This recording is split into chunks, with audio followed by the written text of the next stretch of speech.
La guerre en Ukraine n'était jamais censée durer aussi longtemps. Le président russe Vladimir Poutine pensait qu'elle serait terminée en 5 jours. Il avait tort. Même avec l'arrivée de l'aide militaire occidentale en Ukraine, les discussions restaient axées sur la défense. La plupart pensèrent que l'Ukraine ne pouvait pas gagner contre la puissance de la Russie, mais peut-être pourrait-elle se défendre assez longtemps pour convaincre Poutine que l'enjeu n'en valait pas la peine. Aujourd'hui, le discours change. La meilleure chance de l'Ukraine de gagner la guerre est arrivée, et si quelques éléments différents s'alignent, la victoire pourrait être envisageable. Mais c'est maintenant ou jamais. Toutes ces choses doivent se produire rapidement avant que la petite fenêtre pour une victoire ukrainienne ne se referme. Le 1er juillet, le journaliste spécialisé en affaires étrangères Mikhail Carpenter a publié un article analysant en profondeur comment la situation a évolué pour l'Ukraine au cours de l'invasion de Poutine. D'abord, de repenser à janvier 2025. Donald Trump venait tout juste de prendre ses fonctions et avait promis à plusieurs reprises qu'il mettrait fin à la guerre en Ukraine en 24 heures. Ces affirmations étaient sérieuses, a déclaré CNN en avril. Peu importe ce que l'administration Trump a pu dire depuis, elle a enregistré 53 cas distincts où Donald Trump a fait sa déclaration des 24 heures lors de la préparation des élections présidentielles américaines de 2024. Avec toutes ces déclarations, dans un ton suggérant que le monde devrait prendre Donald Trump au sérieux, Washington s'attendait à une fin rapide de la guerre lorsque Trump est entré en fonction, écrit Carpenter. Si ce n'est pas dans les 24 heures que Donald Trump avait promises, alors peut-être d'ici l'été 2025. Et cet été, c'est maintenant. Et même si plusieurs propositions de cessez-le-feu ont été faites, l'Ukraine et la Russie continuent de se battre. Les discussions les plus récentes entre les deux nations, qui ont eu lieu en Turquie en mai, n'ont abouti à rien d'autre qu'à un accord pour échanger quelques prisonniers. Actuellement, aucune des deux parties n'a de réelle raison de cesser le combat. Pour Poutine, tout accord de paix devrait inclure le fait que l'Ukraine se dépouille essentiellement de sa souveraineté. Selon le Conseil de l'Atlantique, les conditions énoncées par le président russe impliqueraient que l'Ukraine abandonne d'immenses portions de territoire, accepte de limiter la taille de son armée, et s'interdise de conclure des alliances militaires avec d'autres nations ou blocs. Rien de tout cela n'est dans l'intérêt de l'Ukraine. Vladimir Poutine essaie simplement de préparer l'Ukraine à une future invasion avec ses soi-disant propositions de paix, et l'Ukraine est bien trop intelligente pour tomber dans le piège. Comme l'écrit M. Carpenter, l'Ukraine refuse d'abandonner sa souveraineté. La Russie n'acceptera rien de moins que la capitulation de l'Ukraine. Cependant, M. Carpenter affirme que cela ne signifie pas que tout est perdu pour l'Ukraine, bien au contraire. Si certains changements sont apportés, dont beaucoup échappent au contrôle de l'Ukraine, le moment pourrait être plus propice que jamais pour que l'Ukraine cherche à obtenir la victoire. Avant d'examiner ces changements, il vaut la peine de comprendre pourquoi il y avait autant d'optimisme quant à la possibilité de parvenir à un accord plus tôt, en 2025. Franchement, cet optimisme reposait sur la conviction, du moins aux États-Unis, que l'Ukraine était en train de perdre la guerre. Oui, elle avait infligé d'énormes pertes à la Russie. Rien qu'en 2024, Poutine a perdu 427 000 soldats, en échange de seulement 1609 miles carrés du territoire ukrainien. Mais la Russie ne montrait aucun signe de ralentissement. Peu importe combien de soldats ou combien d'équipements son armée perdait, Poutine allait continuer à avancer. Carpenter dit que les États-Unis étaient heureux d'alimenter cette attitude défaitiste pendant les premiers mois de 2025. Trump a alimenté ce récit en affirmant que le président ukrainien Volodymyr Zelensky n'avait plus aucune carte à jouer, dit Carpenter. Le vice-président américain James David Vance est allé encore plus loin, déclarant que l'Ukraine et ses soutiens étrangers n'avaient jamais eu la moindre voie vers la victoire. Maintenant, combiné à l'hypothèse, probablement vraie, que Poutine était totalement engagé dans la guerre en Ukraine et ne serait pas apaisé à moins que l'Ukraine ne s'effondre. Et il y avait une combinaison de facteurs qui jouaient contre l'Ukraine. Certes, comme le souligne Carpenter, ce que Poutine dit pour alimenter la propagande et ce qu'il pense réellement sont souvent deux choses différentes. Cependant, le dirigeant russe croyait clairement qu'il gagnait la guerre, ce qui est une autre raison pour laquelle il n'était pas incité à engager des pourparlers de paix.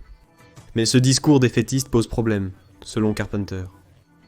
Deuxièmement, en fait, ce récit ignore les réalisations remarquables de l'Ukraine jusqu'à présent dans sa défense contre Poutine, et le fait que la réponse collective de l'Occident à l'invasion de Poutine était à moitié aboutie.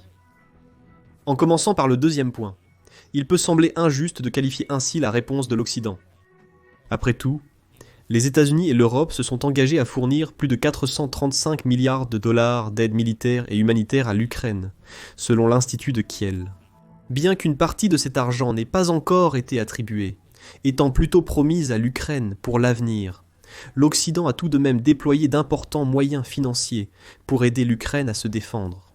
Ces deux mots, se défendre, sont essentiels à cet argument à moitié abouti. Carpenter soutient que l'Occident, malgré tout son soutien, n'en a pas fait assez, et n'a certainement pas fait ce qu'il fallait faire, assez rapidement pour permettre une victoire ukrainienne plus tôt contre les forces russes. Bien après que la Russie ait déployé ses chars les plus modernes, avions de chasse de 5e génération, systèmes de défense aérienne à longue portée, ainsi que ses missiles balistiques et de croisières de pointe. L'Ukraine attendait encore la livraison de capacités similaires de la part de ses partenaires occidentaux. Carpenter écrit : pour faire simple, l'Occident n'en faisait pas assez, et cela a été affirmé bien avant que Carpenter n'écrive son article en mai 2024. Politico a souligné qu'il a fallu 6 mois de débats acharnés pour que les États-Unis acceptent enfin d'envoyer un paquet d'aide supplémentaire à l'Ukraine. Ce n'est qu'en novembre 2024 que l'Ukraine a reçu l'autorisation de frapper des cibles sur le territoire russe en utilisant les missiles Kangyo à longue portée Atacms que les États-Unis fournissaient. Même alors, l'Ukraine était limitée à certaines cibles dans les régions frontalières. Ce n'est qu'à la fin du mois de mai 2025 que toutes les restrictions sur l'utilisation par l'Ukraine des missiles fournis par l'Occident ont été levées. Les sanctions mises en place par l'Occident ont également faibli, car elles n'ont pas réussi à empêcher la Russie de faire des affaires. Elles étaient, comme l'aide militaire occidentale, inachevées. Le groupement d'intérêt scientifique souligne ce point, notant que la première année de la guerre à grande échelle en Ukraine a vu l'Union européenne payer plus à la Russie pour son gaz et son pétrole qu'elle n'a fourni d'aide militaire à l'Ukraine. Au cours des 2 premières années du conflit, la Russie a également réussi à contourner les sanctions en utilisant sa flotte fantôme et en vendant à des pays amis comme la Chine, l'Occident. La radiation des banques russes du système de paiement Society for Worldwide Interbank Financial Telecommunication, que Carpenter dit avoir été présentée comme une option nucléaire en matière de mesures financières, a également été un échec relatif. Seules 7 banques sur les centaines que compte la Russie ont été visées lors des premières sanctions Society for Worldwide Interbank Financial Telecommunication en avril 2022. En essence, la Russie s'est retrouvée avec de nombreuses portes dérobées et voies d'évasion, ce qui signifie qu'elle n'a jamais ressenti toute la force que les sanctions économiques étaient censées avoir.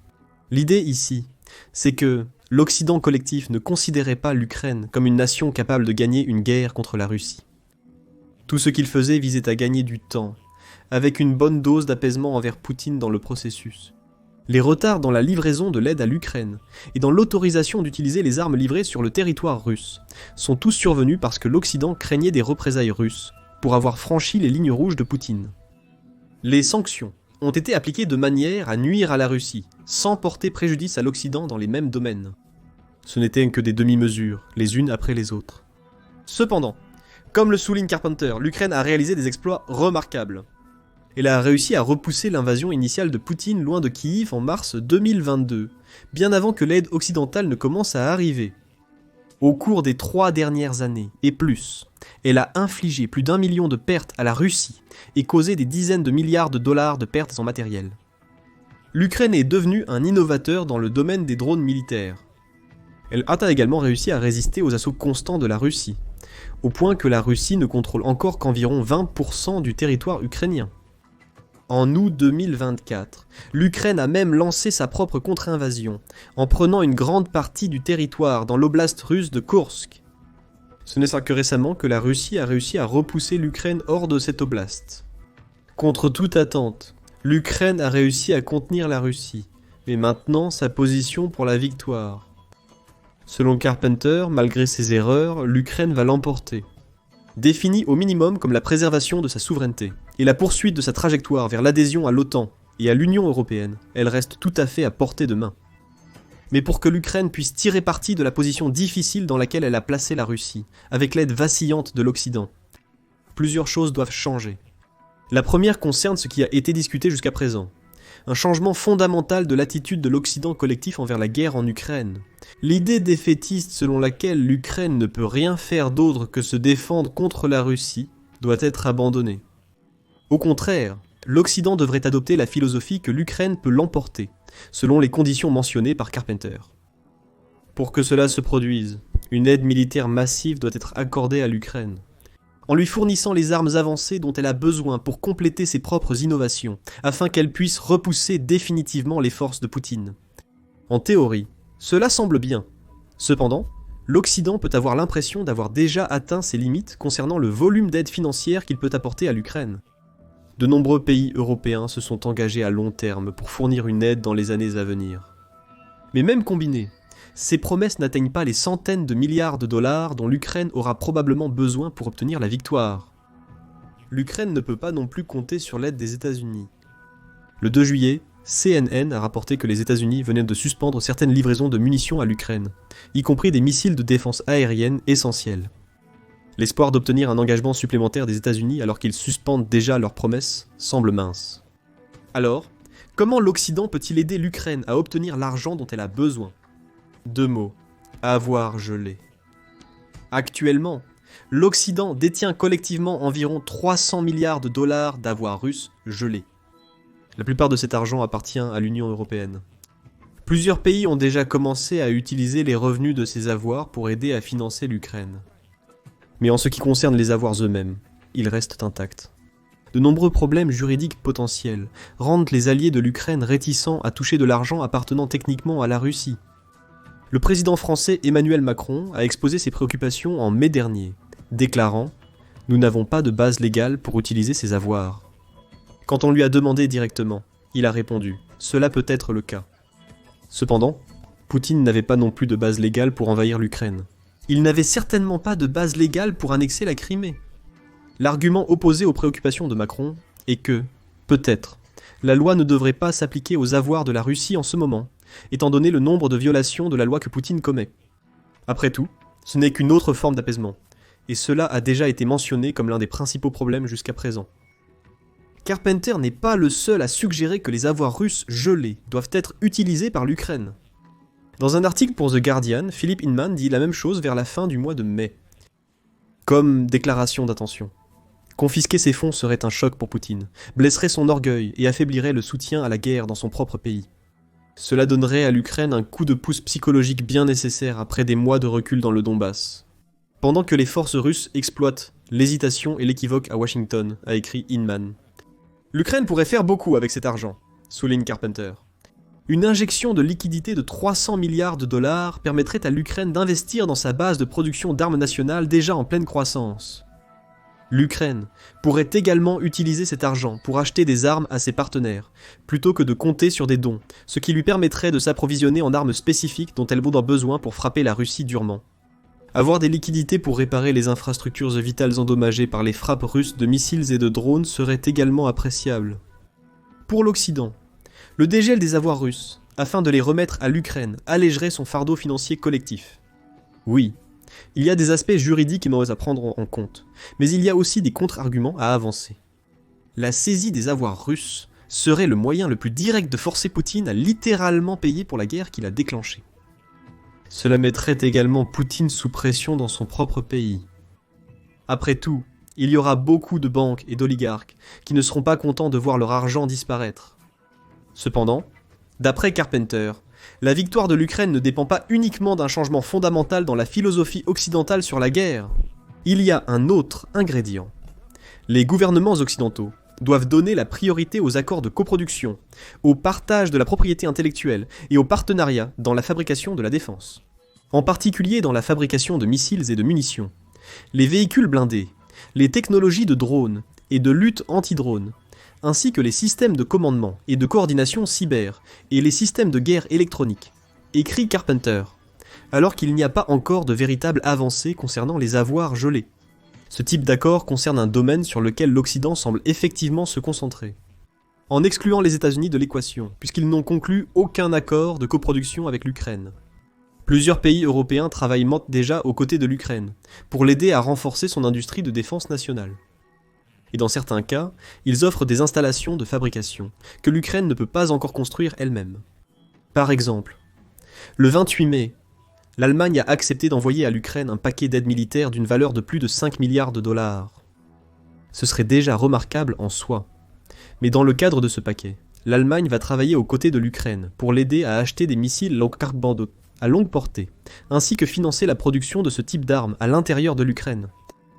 Le 29 juin, l'Ukraine et le Danemark ont signé un accord historique de coopération pour la production d'armes, que Defense Industry Europe affirme permettra aux deux pays d'intégrer leurs industries de défense. Une partie de cet accord comprend un investissement de 79 millions de la part du Danemark, destiné à accélérer la production de certains types d'armes en Ukraine. Et le 2 juillet, Defense Industry Europe a également rapporté que l'Ukraine a officiellement lancé une initiative conjointe en matière d'armement, qui permettra à ses partenaires internationaux d'investir.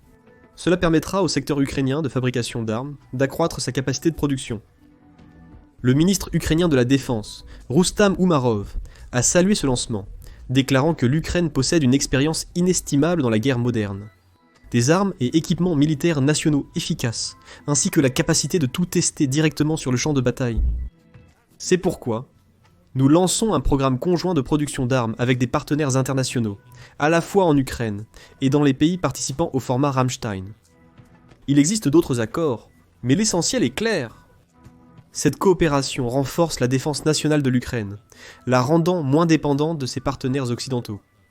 Cela montre également que l'Europe de l'Ouest accueille l'Ukraine plus profondément dans sa sphère de défense collective. C'est là qu'un autre changement philosophique intervient. Vladimir Poutine ne veut pas que l'Ukraine soit intégrée à l'Europe. L'une de ses prétendues conditions de paix empêcherait essentiellement l'Ukraine de rejoindre l'OTAN ou des blocs comme l'Union européenne. Ces accords de coproduction contredisent les souhaits de Vladimir Poutine tout en offrant de nouveaux avantages à l'Ukraine. Ils envoient également le message que l'Europe est consciente de la menace que représente Vladimir Poutine et qu'elle met tout son poids collectif derrière l'Ukraine. Alors que la combinaison des avoirs débloqués et des accords de coproduction renforce les capacités militaires de l'Ukraine au point qu'elle peut véritablement porter le combat à la Russie, l'Occident peut aussi utiliser son influence dans un autre domaine pour aider l'Ukraine à vaincre. L'Occident a déjà essayé d'agir sur ce domaine, avec des résultats mitigés. L'économie russe résiste mieux que prévu aux sanctions occidentales, qui n'ont pas eu l'efficacité escomptée. Elles se sont tout de même ajoutées aux énormes dépenses militaires de Poutine pour créer un casse-tête économique pour la Russie. Comme le note Carpenter, heureusement pour l'Ukraine, l'économie russe reste fragile.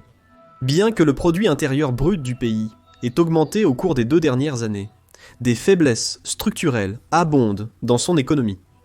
Un taux d'intérêt de 20%, une baisse de 68% du fonds souverain russe depuis février 2022 et une inflation persistante d'environ 9%.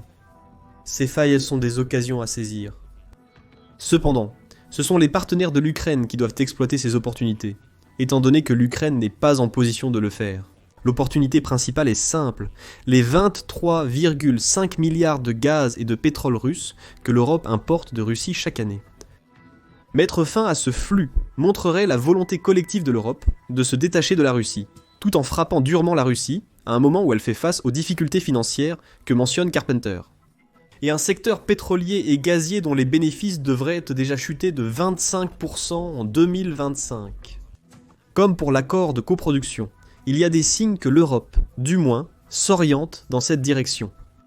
Le 20 avril, Al Jazeera a rapporté que la Commission européenne envisage un plan qui verrait l'Union européenne éliminer progressivement tous ses achats de gaz russe d'ici la fin de 2027. Selon cette proposition, tous les nouveaux contrats d'achat de gaz russe seraient interdits, tandis que les contrats actuels seraient autorisés à aller jusqu'à leur terme en juin 2026. Combiner de telles mesures avec d'autres sanctions pour exercer une pression sur la Russie.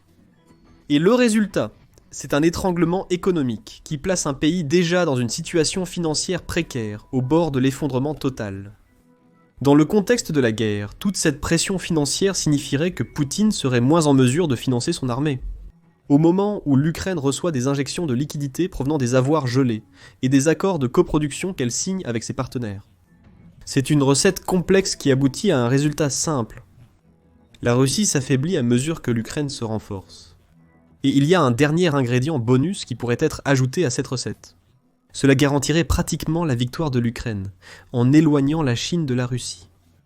Une partie de la raison pour laquelle Poutine a pu mener sa guerre aussi longtemps est le renforcement de sa relation avec les soi-disant puissances de l'axe de la Corée du Nord. l'Iran et la Chine.